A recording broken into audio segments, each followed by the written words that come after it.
আসসালামু আলাইকুম। আপনাদের সাথে আবার আরেকটা নতুন ব্লগ নিয়ে চলে আসলাম। এই ব্লগটা হচ্ছে এর আগে যে আপনাদের মেলার ভিডিও দেখিয়েছিলাম সেই প্রায় সেরকমই, বাট একটু ছোট।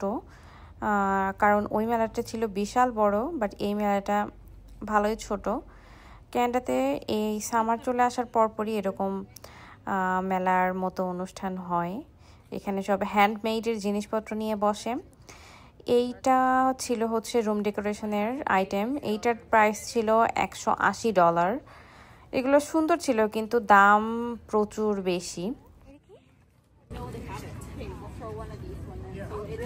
সুন্দর না?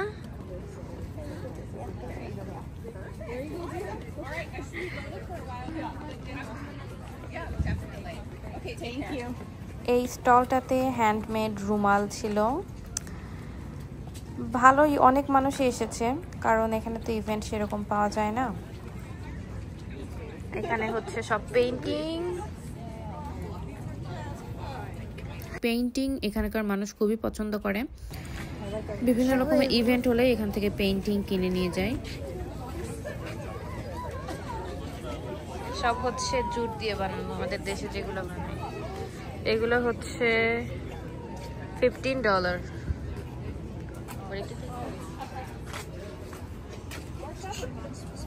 $425 $75।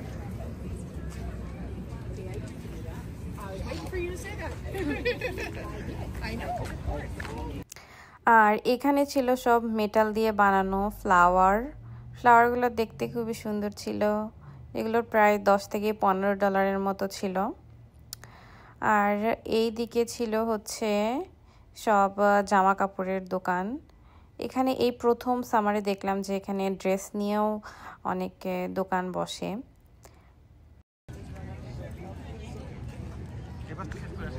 আজকে থেকে ক্যানাডায় সামার শুরু হয়ে গেছে, কিন্তু তারপরেও বৃষ্টির কারণে আজকে ভালোই ঠান্ডা। এই জন্য দেখতেই পাচ্ছেন সবাই সোয়েটার বা জ্যাকেট পরে বের হয়েছে।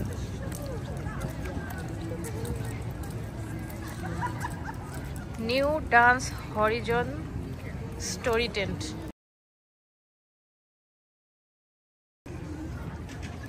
এই জায়গাটা সুন্দর, অনেকগুলো ছাতা। এই স্টলে ছিল পেইন্টিং। আগেই বলেছি এখানে যে কোনো ইভেন্ট বা ফেস্টিভ্যাল হলে পেইন্টিং এর দোকান বা স্টল খুবই বেশি বসে, কারণ সবাই পেইন্টিং খুবই পছন্দ করে। আর পেইন্টিংগুলো দেখতে পাচ্ছেন খুবই সুন্দর। আর এইখানে ছিল সব সিরামিকের হচ্ছে পাখি বা বিভিন্ন রকমের জিনিস বানানো। আর এগুলো হচ্ছে ফুল লেদারের ব্যাগ। এগুলোর প্রাইস ছিল $240 করে। এক একটার প্রাইস এক এক রকম ছিল, বাট এইখানে যেগুলো ছিল এগুলোর দাম সেম ছিল। আর এগুলো ছিল মেটালের। আর এই দিকে একটা সবার শোরগোল শোনা যাচ্ছিল, এই জন্য আমরা এদিকে এগিয়ে এসেছি। এখানে সবাই মিলে নাচ করছিল, জানি না কিসের জন্য। হয়তো বা এটা এই ফেস্টিভ্যালেরই একটা অংশ, কারণ এখানে ফার্স্ট নেশন যারা থাকে তাদের নিয়েই অনেক কিছু করা হয়। এটা ছিল আরেকটা পেইন্টিংয়ের স্টোর বা স্টল। এই পেইন্টিংগুলো সব থেকে বেশি সুন্দর ছিল এই ইভেন্টগুলোর মধ্যে। খুবই সুন্দর ছিল এক একটা। আর প্রাইজে ছিল বেশ কয়েকটা ছিল $320, $400, অনেকগুলো $500, এরকম করে দাম ছিল এক একটার। তো আপনারা বাংলা টাকায় আপনারা গুণন করে দেখে নিতে পারেন যে এগুলো এক একটার প্রাইস কত বেশি। হাই।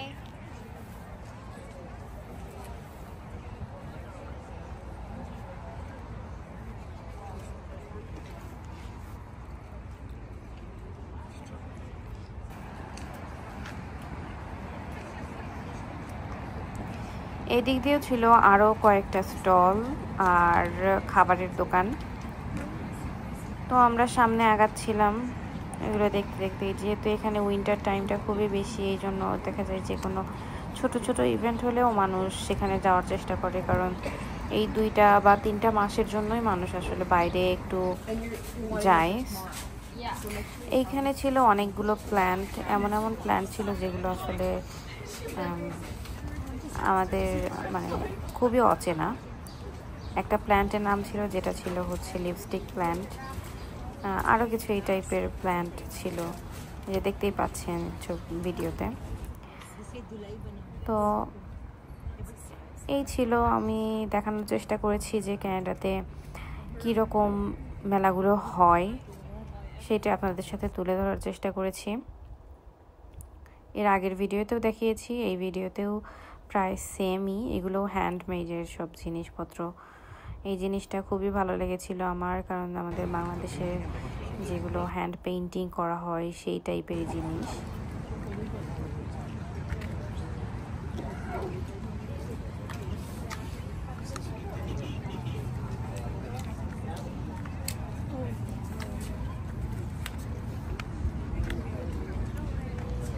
ওই যে ওইদিকে যাবো। That's usually the goal, but for some reason I thought that.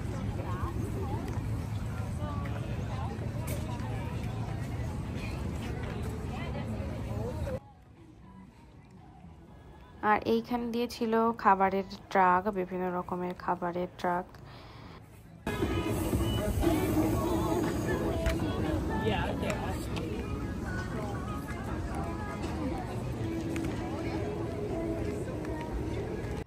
এই স্টলটা ছিল হট সসের, বিভিন্ন রকমের সস এখানে তৈরি করে বিক্রি করছিল, আর অনেকে এখান থেকে কিনছিল। আর এইগুলো ছিল হচ্ছে আমাদের দেশে যে আমরা হ্যান্ড পেইন্ট করে যে আয়নাগুলো তৈরি করি, সেই আয়নাগুলো এখানে বিক্রি করা হচ্ছিল। এখানে কিন্তু বেশ ভালো দামেই এইগুলো বিক্রি করা হয়।